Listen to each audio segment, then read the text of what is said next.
नमस्कार, मैं हूं रोहित सिंह और आप मेरे साथ देख रहे हैं 2030 का भारत। असमानताओं में कमी लाना है 10वां बिंदु।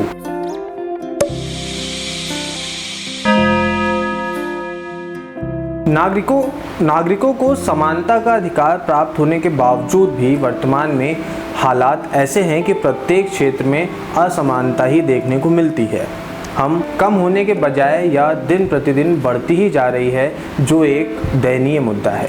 यदि हम गत वर्षों की बात करें तो 2014 में दुनिया में सबसे अमीर 1% जनसंख्या के पास दुनिया की 48% दौलत थी, जबकि सबसे निचले स्तर पर मौजूद 80% लोगों के पास कुल मिलाकर दुनिया की सिर्फ 6% दौलत ही थी। यह असंतुलन तब और भी स्पष्ट हो जाता है जब हम देखते हैं कि सिर्फ 80 व्यक्तियों के पास इतनी दौलत है जितनी दुनिया भर में सबसे कम आय वाले 1.5 करोड़ लोगों के पास है।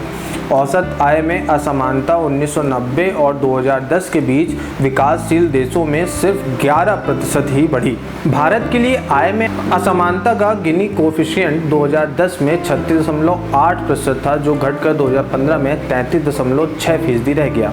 सबसे कम विकासशील देश, भूमि से घिरे विकासशील देश और छोटे द्वीपीय विकासशील देश गरीबी कम करने की दिशा में आगे बढ़ रहे हैं, किंतु इन देशों में स्वास्थ्य एवं शिक्षा सेवाओं तथा अन्य परिसंपत्तियों की सुलभता में भारी विषमताएं हैं।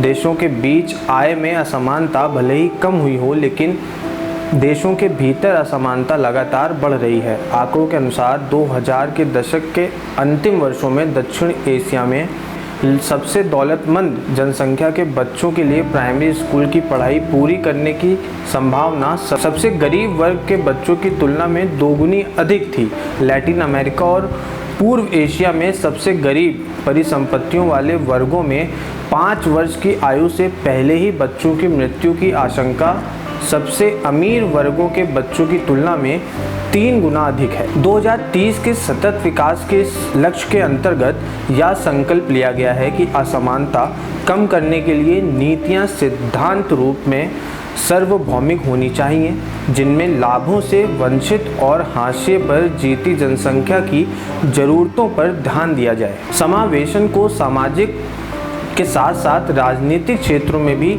सभी आयु, लिंग, धर्म और जातीय समाजों में सक्रिय रूप से बढ़ावा दिया जाना चाहिए, जिससे देशों के भीतर समानता की परिस्थितियां पैदा की जा सके। जनधन आधार मोबाइल कार्यक्रम पर भारत सरकार जितना बल दे रही है, उसका उद्देश्य समावेशन, वित्तीय सशक्तिकरण और सामाजिक सुरक्षा की एक समग्र रणनीति है। ये सभी प्राथमिकताएं 2030 तक सबके लिए समानता हासिल करने और सामाजिक, आर्थिक एवं राजनीतिक समावेशन को प्रोत्साहन करने के उद्देश्यों के अनुरूप हैं। इस लक्ष्य के चलते यह भी सुनिश्चित किया गया है कि भारतवर्ष के प्रत्येक व्यक्ति को अन्य व्यक्ति के समानी अधिकार प्राप्त हो। इसके साथ ही विकलांगता, जातीयता, मूल धर्म, आर्थिक अथवा किसी अन्य भेदभाव के बिना प्रत्येक व्यक्ति के लिए समान अवसर सुनिश्चित करना तथा परिणाम की असमानताएं